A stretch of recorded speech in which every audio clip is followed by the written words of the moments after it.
아가서는 솔로몬의 아가라고 시작이 됩니다. 솔로몬이란 평강이라는 뜻으로 평강의 왕이신 그리스도를 예표합니다. 아가서는 왕과 얼굴이 일광에 타서 거무스름한 15처녀 술람미와의 사랑을 예표로 해서 만왕의 왕 되시는 예수 그리스도와 신부 되시는 교회와의 사랑을 예시해주고 있습니다. 이에 대한 최대의 신비는 아가서에서 우리가 절대로 붙잡아야 되는 건 두 몸이 합하여 한 몸을 이루는 연합에 있습니다. 아가서는 바로 이 연합교리의 신비를 말씀해 주고 있는 것입니다. 성경에는 하나님과 백성의 관계를 남편과 아내로 묘사한 곳이 많죠. 이사야서 54장 5절에 보면 이는 너를 지으신 이가 내 남편이시라. 그의 이름은 만군의 여호와이시며 라고 말씀하고 있습니다. 그리고 에레미야 31장 32절에서도 새 언약을 세우실 것을 말씀하시면서 내가 그들의 남편이 되었어도 그들이 내 언약을 깨뜨렸습니다 라고 말씀하고 있습니다. 신약에 와서는 예수 그리스도를 신랑으로 교회를 신부로 묘사하고 있습니다. 사도 바울은 고린도후서 11장 2절에서 내가 너희를 정결한 처녀로 한 남편인 그리스도께 드리려고 중매하미로다 라고 말씀하고 있습니다. 그래서 아가서는 구속사의 맥락에서 해석되어져야만 합니다. 그렇지 않고 제가 이 아가서에 관련된 책들 많이 그래도 많이 없었지만 많이 나왔어요. 많이 나와서 이렇게 쭉 살펴보는데 이 맥락을 못 찾는 참 많습니다. 전혀 엉뚱한 교훈으로 이끌어가는 것을 보게 되는데 그렇지 않으면 또 하나의 어떤 신비주의 쪽으로 이렇게 끌고 가는 것들을 보게 되는데 이것은 요한복음 5장 39절의 말씀을 적용해서 여전히 너희가 성경을 연구하거니와 성경에서 성경이 나에 대해서 증언하는 것이다 라고 말씀하셨던 그 말씀에 근거해서 이 아가서 역시 이 구속사의 맥락에서 예수 그리스도를 드러낼 수 있어야 됩니다. 그래서 아가서를 통해서도 우리는 예수 그리스도를 만나야 되고 아가서를 통해서도 복음을 전할 수 있어야 됩니다. 그래서 아가서는 구속사의 맥락에서 해석되어져야 합니다. 자, 그러면 구속의 은총이 있어서 극치가 뭡니까? 구속의 은총이 있어서 극치는 예수 그리스도와 연합하는 거죠. 사도 바울은 이 진리를 가리켜서 이 비밀이 크도다 나는 그리스도와 교회에 대하여 말하노라 라고 에베소서 5장 32절에서 말씀했습니다. 이것은 남편이 아내와 합하여 그 둘이 한 몸을 이루는 것으로 비유되고 있습니다. 고린도전서 6장 17절에서도 주와 합하는 자는 한 영이니라. 유명한 구절입니다. 여러분들이 어느 날 여러분들이 정말 아무도 여러분 곁에 없을 때에 하나님하고 1대1로 만났을 때에 1대1로 서 있을 때에 바로 이 말씀이 여러분에게 큰 위로가 되실 것입니다. 주와 합하는 자는 한 영이니라. 자, 이 신비는 기독교의 극치입니다. 아가서는 바로 이 신비의 극치를 노래하고 있습니다. 자, 380번부터 갑니다. 380번 아가서 1장 4절. 자, 왕이 나를 어디로 이끌어 드린다고 말씀합니까? 같이 읽겠습니다. 왕이 나를 그의 방으로 이끌어 드리시니 너는 나를 인도하라. 우리가 너를 따라 달려가리라. 우리가 너로 말미암아 기뻐하므로 즐거워하니 내 사랑이 포도주보다 더 진하니라. 처녀들이 너를 사랑함이 낫다. 그래서 왕이 나를 어디로 이끌어 드린다고 말씀합니까? 그의 방으로. 왕이 나를 그의 방으로 이끌어 드리시니라고 말씀하고 있습니다. 자기의 방을 마음대로 이렇게 공개하진 않죠.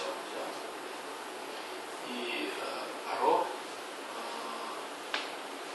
비밀한 곳에, 은밀한 곳에 계시는 주님이 거기로 이끌어 드리고 있는 장면을 말을 기억하시면 되겠습니다. 381번 사도 바울은 연합교리의 신비를 무엇에 비유하여 설명하고 있으며 어떤 관계로 설명하고 있습니까? 에베소서 5장 31절, 32절, 그 다음에 에베소서 1장 22절, 23절인데요. 먼저 에베소서 5장 31절, 32절 말씀 같이 읽겠습니다. 그러므로 사람이 부모를 떠나 그의 아내와 합하여 그 둘이 한 육체가 될지니 이 비밀이 크도다. 나는 그리스도와 교회에 대하여 자, 무엇으로 비유하고 있습니까? 이 사도 바울은 연합교리의 신비를 무엇에 비유하고 있느냐? 부모를 떠나 아내와 합하여. 그리고 어떤 관계로 설명하고 있습니까? 그리스도와 교회에 대하여 말한다 라고 말씀하고 있습니다. 그래서 부부의 그런 신비를 얘기하면서 동시에 그것은 그리스도와 교회에 대하여 그런 관계로 말씀하고 있는 것입니다. 382번 아가서에는 후렴처럼 3번 등장하는 핵심적인 말씀이 있습니다. 자, 어떤 진보를 보이고 있습니까? 이 세 구절이 아가서의 아주 중요한 구절인데요. 첫 번째 구절이 2장 16절입니다. 같이 읽겠습니다. 내 사랑하는 자는 내게 속하였고 나는 그에게 속하였다. 그가 백합화 가운데에서 양떼를 먹이는구나. 그리고선 6장 3절에 가면 같이요. 나는 내 사랑하는 자에게 속하였고 내 사랑하는 자는 내게 속하였으며 그가 백합화 가운데에서 그 양떼를 먹이는구나. 그리고 7장 10절에 가면 또 나는 내 사랑하는 자에게 속하였도다. 그가 나를 사모하는구나. 이 세 구절이 아주 중요한 구절인데 이 구절이 계속해서 전진을 하고 있죠. 발전하고 있죠. 맨 처음에는 뭐라고 했냐면 내 사랑하는 자는 내게 속하였고 라고 이렇게 말씀했습니다. 그러니까 자기중심적이죠. 그죠? 그런데 거기서부터 시작해서 어디로 가냐면 나는 내 사랑하는 자에게 속하였도다로 발전하고 있습니다. 여러분들이 데이트를 다 다 경험이 있으신 거죠. 그렇다면 시금석입니다. 이게 상대방을 누구 중심으로 교제하고 있는 걸 보면 그 상태가 다 드러납니다. 이게 서로 좋다고 그러고 데이트도 한다고 그러면서도 시간 같은 거 이렇게 정할 때 자기 중심으로 정하고 거기에 못 미치면 확 짜증내고 힘들어하고 화내고 불편해하고 그러는 사람들이 있어요. 이거는 사랑이 아닙니다. 더 상처받기 전에 헤어지시는 거예요. 내 시간과 내 거가 중요하죠. 나는 어떻게 되든지 관계없어요. 그분이 원하는 시간, 그분이 좋아하는 시간. 지금 굉장히 중요한 얘기를 하고 있는 건데요. 시집장가 보내야 되기 때문에. 그래서 자꾸만 내 거가 주장이 되면 회개하시고. 우리도 많은 핑계가 있잖아요. 그렇죠? 주님께 나올 때도 많은 핑계가 있는데 이게 여기에 이 하나님과의 사랑의 전선에 문제가 생긴 겁니다. 이유가 없습니다. 그렇죠? 그분이 좋은데 그분이 새벽 4시에 만나자면 못 만나겠습니까?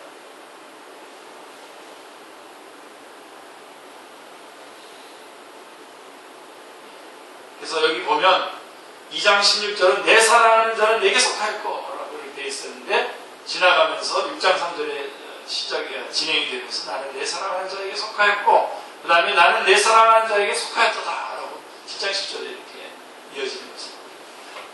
요 비밀을 모르면 나가서 모르는 겁니다.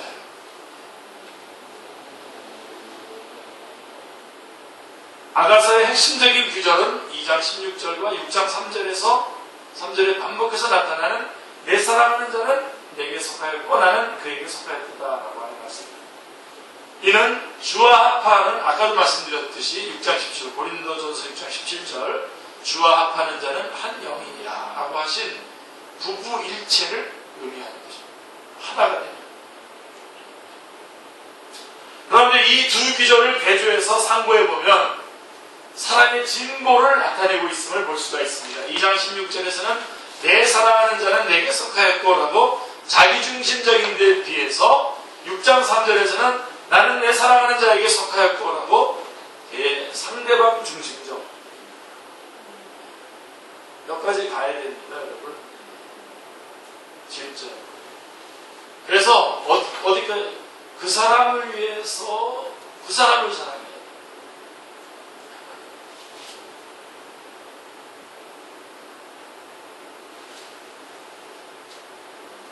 신앙이 어렸을 때에는 자기만을 위해 달라고 하고 받으려고만 하죠.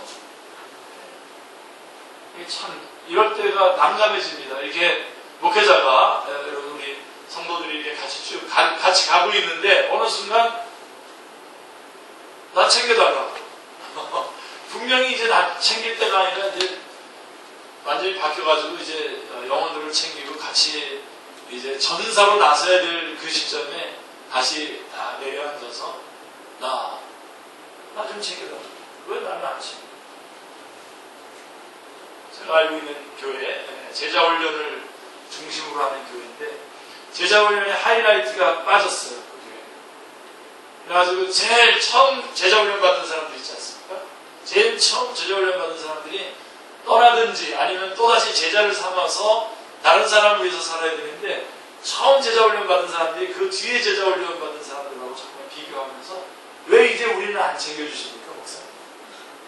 이렇게 되니까 참 어렵죠. 제가 우리 교회를 처음 할 때에도 제가 그렸던 그림은 그들이 다 같이 용사가 돼서 어떤 역할들을 하든지 또 제자를 삼든지 하는 그런 자리에 서서 같이 이렇게 동력자로 이렇게 세워져서 사명자로 세워지는 자리까지를 기대했는데 참 놀랍게도 다들 여전히 그래서 두 가지 현상이 일어나더라고요. 누가 새로 교회 오잖아요. 싫어해요. 기적입니다.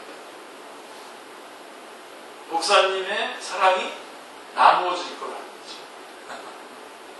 이 정도면 끝난 적입니다, 여러분. 조심하세요. 그리고 자기를 다시 챙겨달라고 하는 자리를 해요. 물론 챙기죠. 기도하죠. 우리가 다 같이 우리가 다 연약한 인간인데 근데 문제는 바로 자기 중심적으로 다시 오그라드는 거예요. 백슬라이딩 하는 거죠. 뒷걸음질치. 그렇게만 아니라면 여러분 계속해서 이렇게 나가야 되거든요. 그래서 여러분 이렇게 어떤 그 단체든 교회는 좀 다릅니다만은 어떤 이런 그런 때는 이렇게 빨리 이렇게 치고 나가야 돼요. 치고 나가서 빠져나가줘야 돼요. 쭉쭉쭉 빠져나가지고 또 그러한 사람들이 또 세워지고 그 역할을 감당하고 또 나가고 그래야 돼요.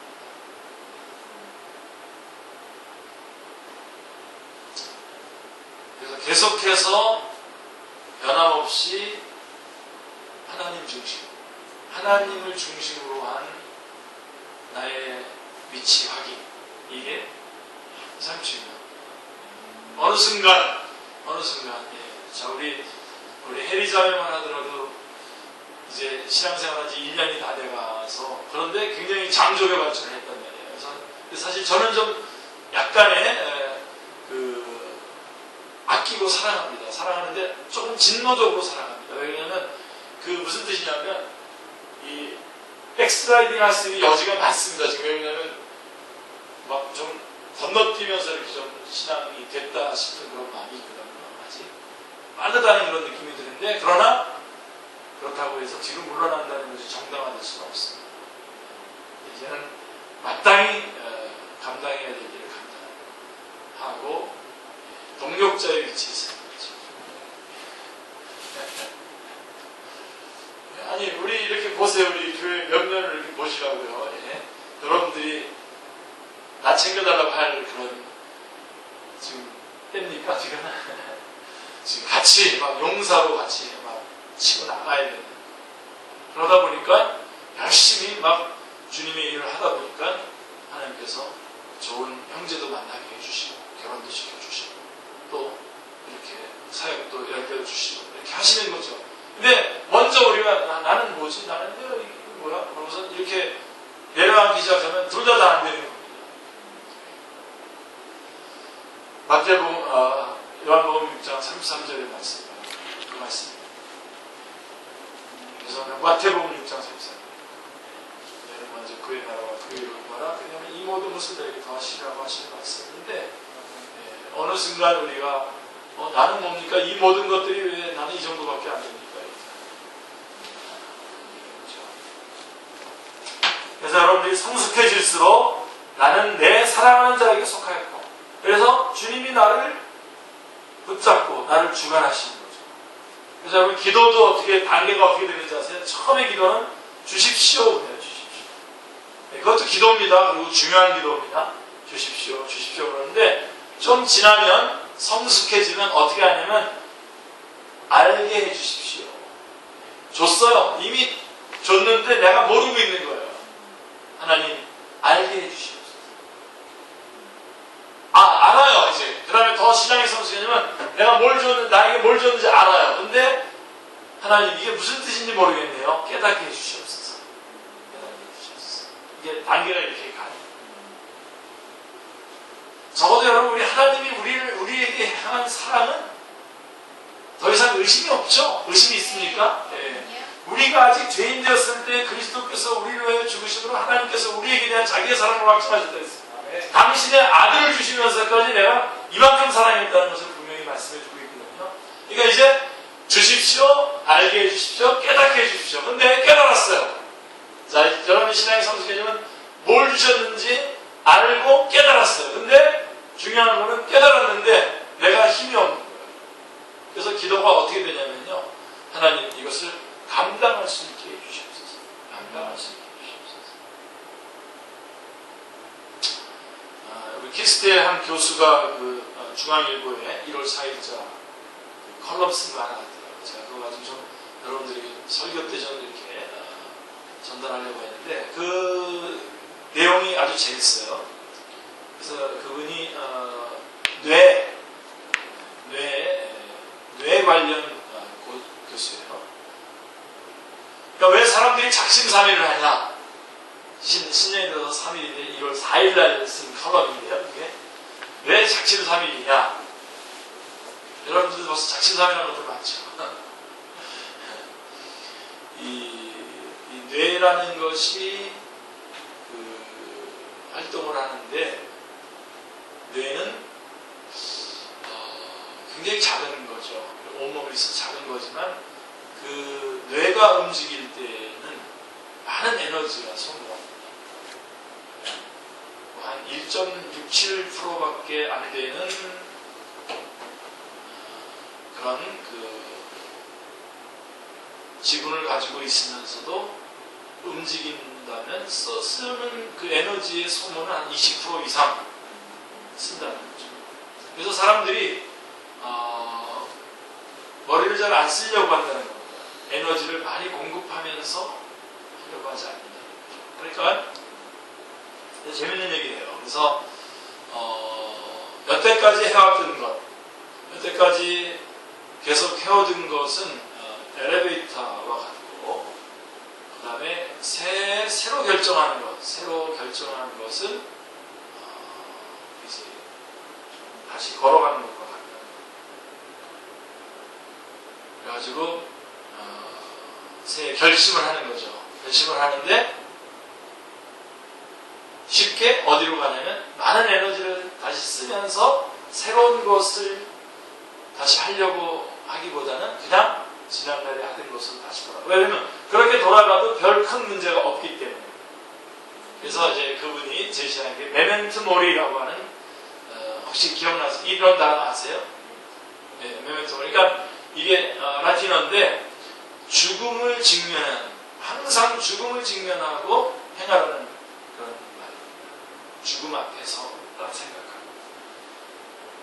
그럴 때에는 바뀐다는 겁니다. 자, 분명하게 이렇게 잘 익숙하게 알고 전달하지 못해서 그런데 우리가 그냥 그대로 있기로 하는 거죠. 그러니까 뭐 올해도 여전히 변할 수 없는 거죠. 예를 들면 자, 이 비유가 마찬가지로 새벽에 하면 새벽 기도를 하면 알겠다. 결심할 때 얼마나 좋습니까? 그런데 아침에 일어나려고 하니까 얼마나 힘들어요. 그러니까 원래 다시 엘리베이터를 타는 거죠. 원래의 걸. 그렇죠? 근데 만약에 그게 메멘토 몰이라면 죽는 문제와 결부가 된다면 어떻게 했습니까? 벌떡 일어나서 새벽에 나오겠죠. 그러니까 여러분 죽음에다가 두고 여러분의 삶을 거기다가 설정을 하십시오.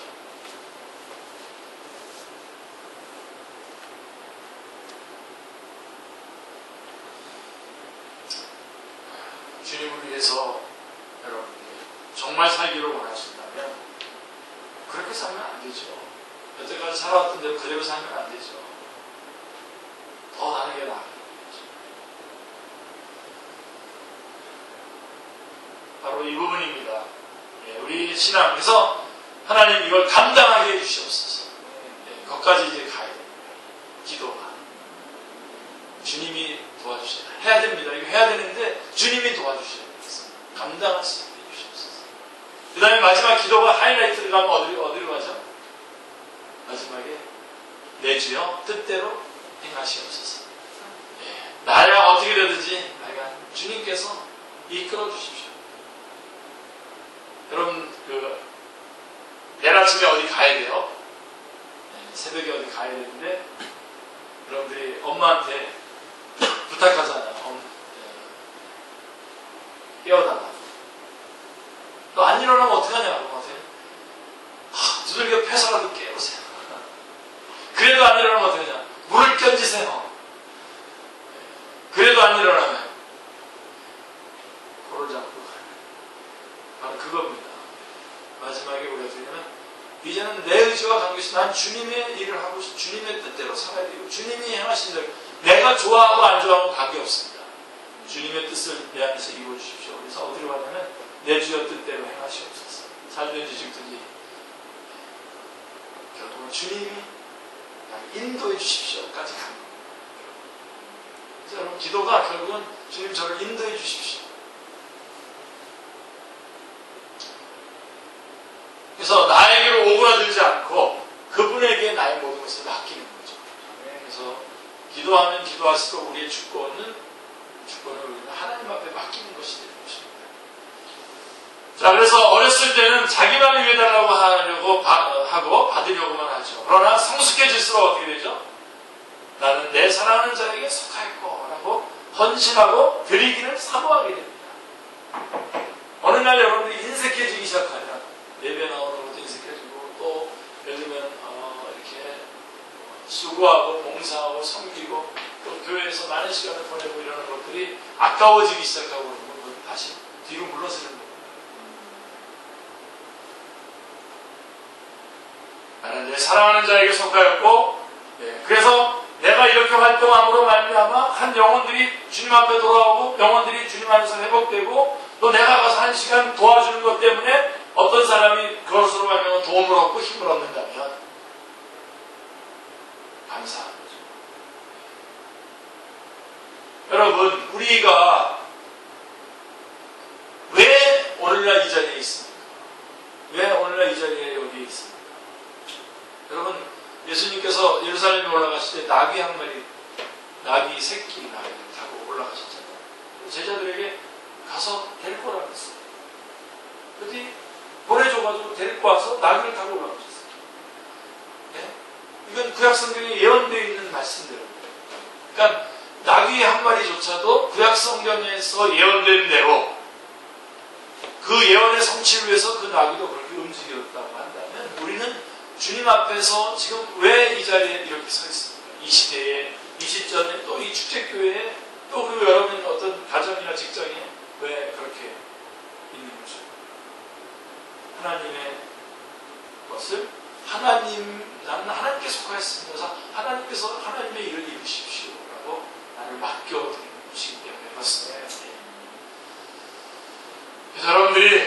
더욱더 성숙해지시고 성숙해지실수록 헌신하고 드리기를 기뻐하는 자들이 되시길 바랍니다.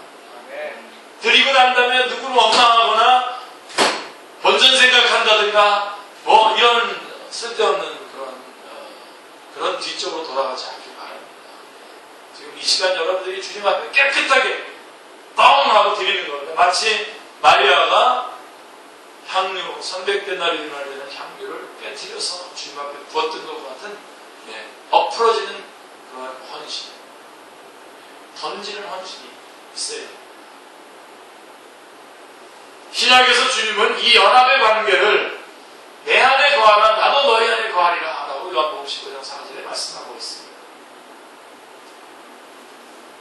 자, 이게 382번이 우리 2장 16절, 6장 3절, 7장 10절 말씀들이 계속해서 어떻게 진보를 보였는가라고 하는 것을 말씀해 주는 질문이었고요. 383번 문제로 가보겠습니다.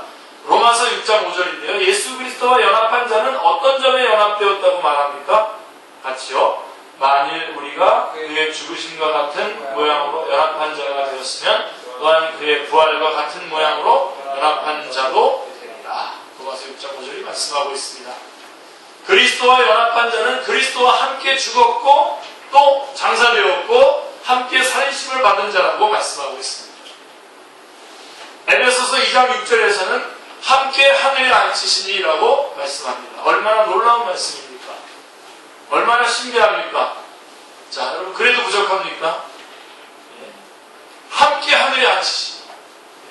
이미 우리의 그 위치, 우리의 위치는 함께 하늘에 앉아있는 그런 위치에 놓여있는 것입니다.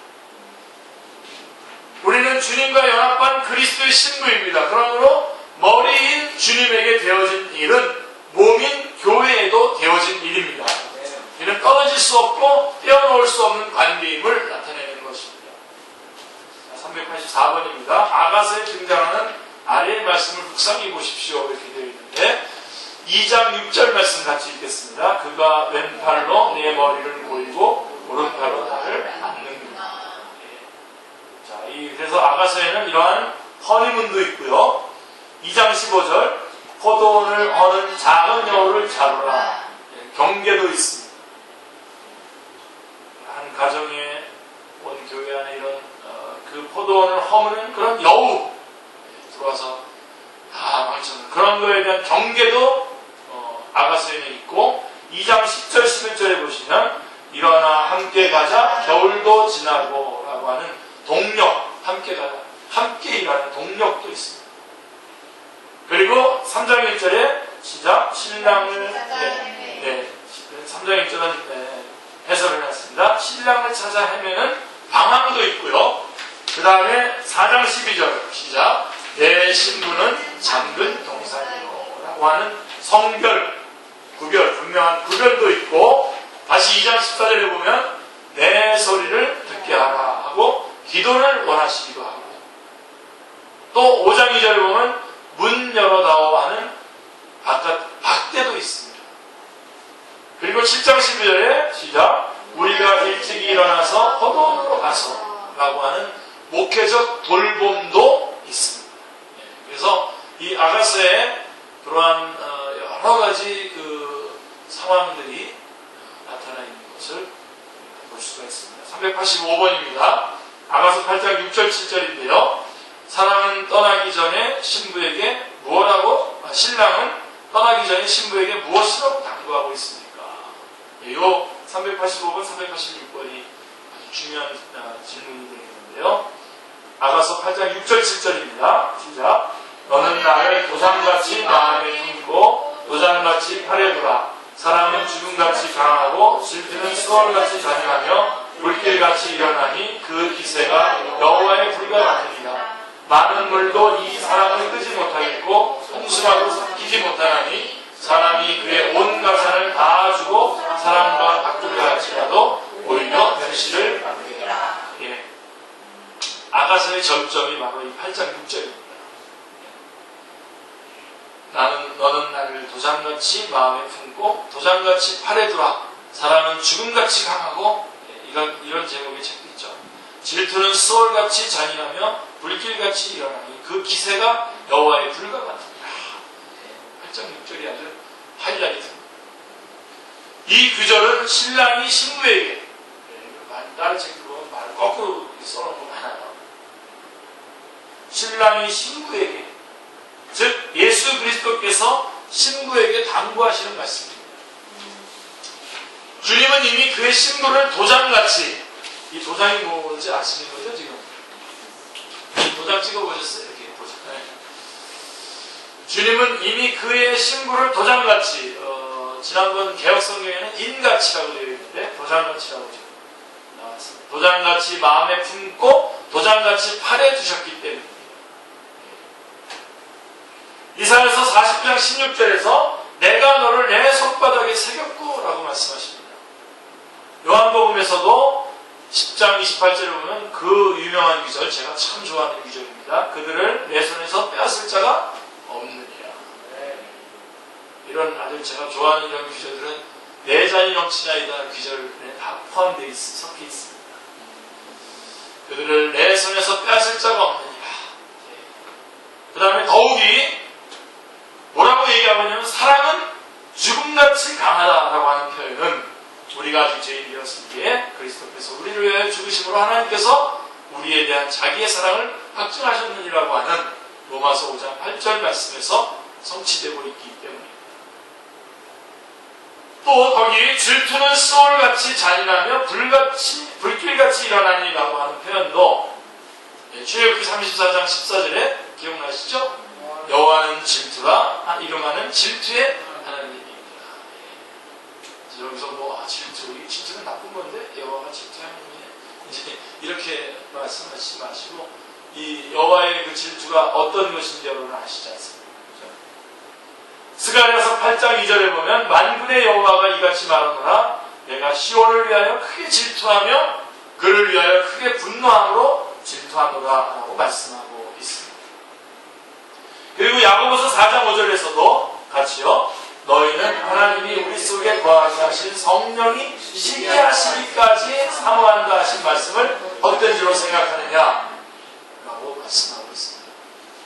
이런 구절들을 여러분 다 정말 놀라면서 읽어야 됩니다. 놀라면서 읽고 여러분에게 적용해야 됩니다. 우리 속에 거하시는 성령님이 시기하시기까지 사모한다 하신 말씀이 헛된 줄로 생각하느냐. 그 말을 그렇게 헛된 말이라고 생각하느냐. 아니라는 겁니다. 하나님께서는 술람미 여자와 같은 하찮은 우리들을 그렇게까지 거기까지 이미 사랑하여 주셨습니다. 그러나 신부인 우리들은 신랑을 만날 날까지 도장같이 마음에 품고 도장같이 팔에 두기를 사모하고 힘써야만 하기 때문에 이 당부는 신랑이 신부에게 하는 말로 보는 것이 타당한 것입니다. 신부가 신랑에게 하는 말로 해석되기는 책이 많이 있어요.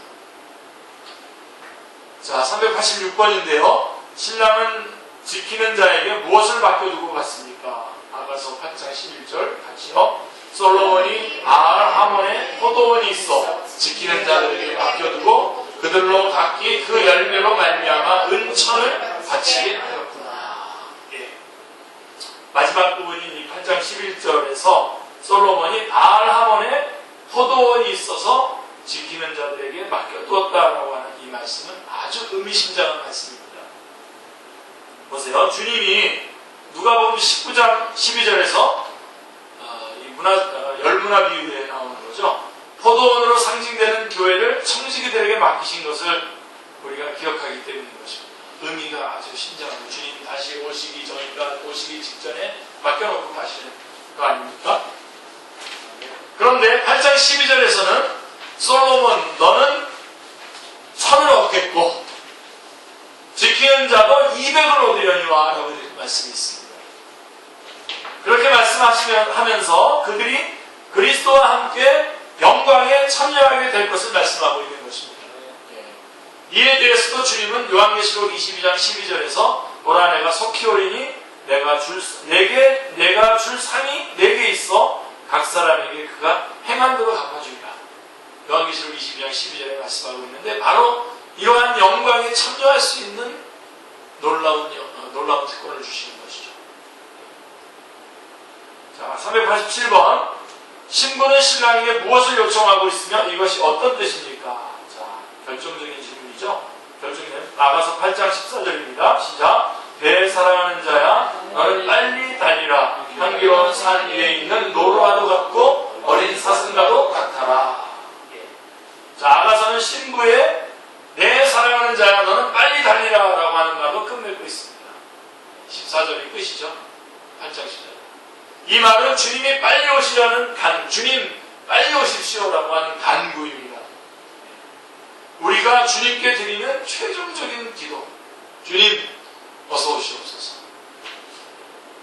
향기로운 산은 어딜 말하는 겁니까?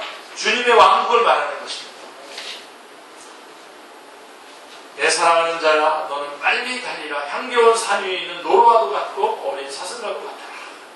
그래서 향기로운 산은 바로 주님의 왕국을 말하는데요. 요한계시록 20장 22절, 22장 20절, 21절도 성도들의 마지막 기도가 무엇입니까? 거기 나오는 마지막 기도가 무엇입니까? 같이 읽겠습니다. 이것들을 증언하신 이가 이르시되 내가 진실로 속히 오리라 하시거늘 아멘. 주 예수여 오시옵소서. 주 예수의 은혜가 모든 자들에게 있을지어다. 아멘. 여러분은 지금 성경 마지막 성경을 지금 읽은 겁니다. 마지막 기도의 제목이 뭡니까? 최종적인 기도예요. 아멘. 주 예수여 어서 오시옵소서. 진정으로, 여러분들이 진정으로 성숙된 믿는 자들이라고 한다면 우리의 소원은 주님께서 빨리 오시는 것입니다. 주님 속히 오시옵소서 라고 하는 기도를 드릴 수 있습니다. 여러분들이 진정으로 성숙한 자들, 진정으로 믿음 안에서 성숙한 자들이라면 주님께서 빨리 오시는 것이 여러분의 소원입니다. 초대교회 성도들의 소원이 뭐였죠? 초대교회 성도들의 소원이 뭐였습니까? 마라나타. 아멘. 주 예수 어서 오시옵소서. 주님 빨리 오시옵소서. 어제나 오늘이나 주님 오실 그날을 기다리는 소망이었죠. 자, 그러면 우리들의 소망, 오늘날의 소망은 뭡니까? 여러분 오늘 점검하세요. 정신 바짝 차리시고. 난 이제 신앙생활 1년밖에 안 했는데 좀 신앙생활의 모든 양상을 좀 다 경험하고 또 나는 아직 시집도 안 갔는데 시집도 한번 가보고 그 다음에 주님 오셔야 되는 거 아닙니까? 하면 회개하시죠. 진짜 여러분들이 이런 말을 저도 어렸을 때 들었을 때 가혹하다고 생각했었는데 내가 온전하지 않았었어요. 가혹하다고 생각한 저의 마음이 온전하지 않았어요.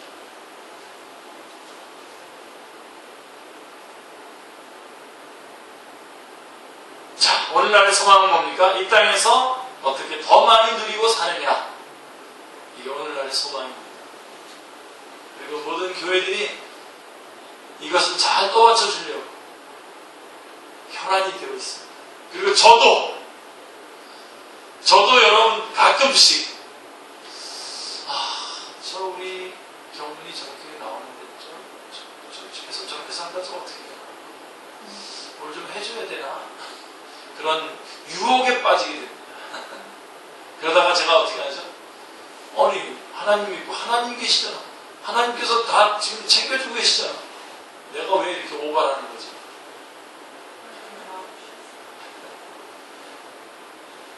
너 그거 욕심이야. 욕심인 거지. 어떻게 이런 거 좀 챙겨줘야 되는 겁니까? 교회가? 여러분의 소망 이런 아니 우리가 목사님 우리가 무슨 그걸 그만두겠다는 게 하늘나라 주님 오시는 그 소망을 버리겠다는 게 아닙니다. 그 소망을 가지고 있을 때 좀 이 땅에서 좀 괜찮게 살면 안 되겠습니까? 사는 동안 이런 요구인 거죠.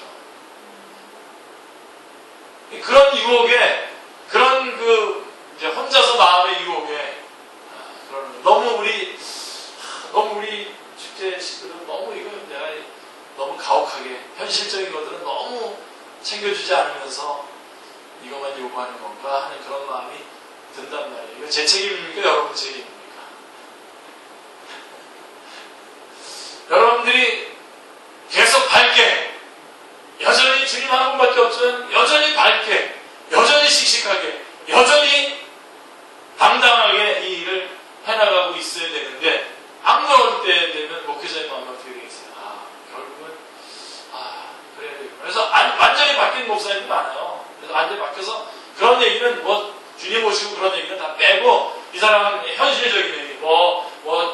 될 건지, 뭐 돈을 어떻게 더 벌게 해줘야 돼서 목사님들이 취직시켜준다고 난리가 나요. 요즘 그게 아주 목사님들의 직업이에요. 요즘에 취직시켜주는 거. 그러니까 또 어떤 교회는 또 좀 영향력 있는 사람이 난 그 조그만 교회 안 간다는 거예요. 그래서 왜 안 가냐 했더니 그 교회 가면 취직시켜달라고 우리 회사 들어오게 해달라고 그러고 막 그래가지고 그래서 그 교회 안 간다는 거예요. 그래서 그 교회 간다는 거예요. 참, 진짜 여지경입니다. 여러분, 주님 한 분으로 안 되는 겁니까? 그냥 이대로 이제 이후에 내 앞에 아무런 나한테 어떤 유리한 일이 하나도 안 일어나더라도 내가 주님을 믿고 주님의 일꾼 된 것, 이것 하나 가지고 안 되는 겁니까? 뭐 제가 그런 부분에서 신경을 써야 되는 겁니까? 아니죠. 아멘입니까? 네. 우리 주요한 집사님 왜 아멘 안 해요? 했어요? 주요한 집사님 이제 32살 됐다고 속상해하는 것 같아요. 제가 만약에 지금 32살이면 저는 지금 온 세계를 다 씹어 먹겠습니다. 그토록 저의 생애 동안 힘들게 했던 영어, 저는 아주 그냥 질겅질겅 씹어 먹겠습니다. 그 나이가. 지금도 괜찮아요, 저는 지금도 괜찮아요. 지금도 그렇게 할 수 있어요. 해도 돼요. 주님이 원하십니다.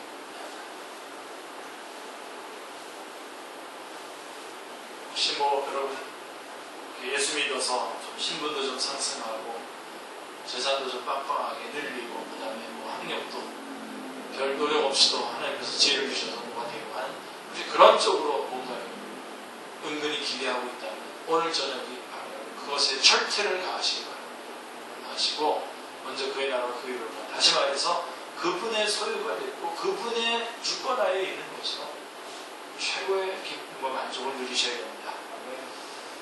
이렇게 기도합니다. 오 사랑하는 주님이시여 어서 오셔서 향기로운 산에서 빨리 달리는 노루와 사슴처럼 영광스러운 주님의 왕국으로 어서 내려오소서. 이 영광스러운 날이 이를 때까지 나의 동산에서 주님의 마음을 기쁘게 해드릴 수 있는 아름다운 열매를 언제라도 맺게 하여 주옵소서. 아멘. 주 예수여 어서 오시옵소서. 이렇게 기도할 수 있겠습니다. 아가서는 그래서 행복하게 살았다 이렇게 끝나지 않고 있습니다. 그리하여 신랑과 신부는 행복하게 살았다 이렇게 되어 그런 말로 끝나고 있지 않습니다.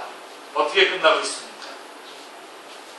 신랑은 포도원을 청지기들에게 맡기고 떠났고 포도원은 교회를 말하는데 신부는 너는 빨리 돌아오라고 하는 기다림으로 마치고 있는 것입니다. 헤어짐으로 마치고 있어요. 그러나 빨리 돌아오라고 하는 기다림으로 마치고 있는 거죠. 신랑이 신부를 영접하러 달려오시는 그날까지 너는 나를 도장같이 마음에 품고 도장같이 팔에 들어 하신 말씀을 명심합시다. 아멘. 또한 맡기고 가신 포도원, 이 포도원을 교회를 잘 섬기는 청지기가 되시길 바랍니다. 자, 전도서 욥시편, 잠언전도 아가서 이렇게 다 있지 않습니까? 전도서가 지적인 것이라고 한다면 아가서는 감성적입니다. 이 말은 그리스도인들은 지적인 면과 뜨겁게 사랑하는 감정적인 면이 조화와 균형을 유지해야 함을 의미하는 것입니다. 유대인들은 전도서는 초막절에, 아가서는 최대 축제인 6월절에 낭독했다고 합니다. 자, 전도서를 초막절에 낭독한 것은 인생이란 초막에 잠시 머물다가 떠나야 하는 나그네요. 해 아래서 행하는 모든 것이 헛됨을 일깨우기 위해서였을 것입니다. 근데 아가서를 6월절에 낭독한 것은 아주 가장 큰 그 절기 아닙니까? 6월절에 낭독한 것은 구속하여 하나님의 백성 삼아주신 출애굽기 6장 6절에 구속의 은총을 감사하기 위해서였을 것입니다. 자, 유대인들은 아가서를 성전의 지성소에 비유하였다고 합니다. 그것은 아가서가 은밀한 곳에 계시는 하나님과의 영적 교제와 교통의 신비를 노래하고 있기 때문입니다. 자, 인격은 지정의적인 것입니다. 됩니다. 그렇죠? 그러므로 잠언과 전도서와 아가서를 함께 주신 하나님을 찬양해야 합니다. 할렐루야. 자, 전도서는 1장 13절에서 지혜를 써서 하늘 아래에서 행하는 모든 일을 연구하며 살핀즉이라고 한 지적인 산물이요. 잠언은 내 아들아 나의 법을 잊어버리지 말고 내 마음으로 나의 명령을 지키라. 잠언 3장 1절에서 말씀하는 것처럼 이것은 의지적인 말씀이고, 아가서는 1장 2절에서 말한 것처럼 내게 입맞추기를 원하니 내 사랑이 포도주보다 나으리로구나 라고 하는 정서적인 말씀인 것입니다. 그래서 이제 완전히 이제 마치는 겁니다. 이 시가서, 경험서 5권, 욥시편, 잠언, 전도, 아가서까지 다 마치게 됩니다. 그러므로 잠언, 전도서, 아가서를 구비하고 우리는 어떻게 해야 됩니까? 온전한 지정의적인 신앙 인격으로 성숙해질 수 있는 것입니다. 그래서 여러분 정말 성숙한 그리스도인들이 되시길 바랍니다. 구체적으로 정리를 해드린다면 예수 그리스도의 십자가가 어떻게 돼서 복음이 뭔지를 우리가 지적으로 알아야 됩니다. 복음이 뭔지, 예수님이 왜 십자가에 달려 돌아가셨는지, 왜 오셨는지, 우리가 어떤 짓을 저질렀는지, 그래서 우리가 얼마나 아찔한 곳에 있다가 얼마나 영원한 곳으로 옮겼는지, 우리가 가는 그 천국이 어떤 것인지, 그래서 우리는 그 천국을 왜 소망해야 되는 것인지 지적으로 우리 알아야 됩니다. 그리고 또 우리는 십자가를 바라볼 때 그 십자가를 보면서 감격해야 됩니다. 저 십자가의 그것 때문에 우리 안에 눈물이 있고 감동이 있고 또 주님께 대한 애타는 그 사랑이 있는 것입니다. 그리고 어떻게 해야 됩니까? 십자가를 우리가 쳐야죠. 그리고 우리가 십자가의 길을 또 걸어갑니다. 우리는 이 중간에 있는 그 감정 부분만 좀 강할 가능성이 많아요. 아셔야 되고 또 정서적으로도 감동이 있어야 되고 그 다음에 또 그렇다면 십자가에 구원하는 십자가를 지고 가요. 그래서 우리 주님께서 우리를 위해서 십자가에서 물과 피를 쏟으시고 우리를 사랑했던 것처럼 우리도 마땅히 사람들, 형제들을 위해서 십자가를 지는 것 마땅한 것입니다. 온전한 신앙의 인격으로 성숙해지시기를 주님의 이름으로 축원합니다.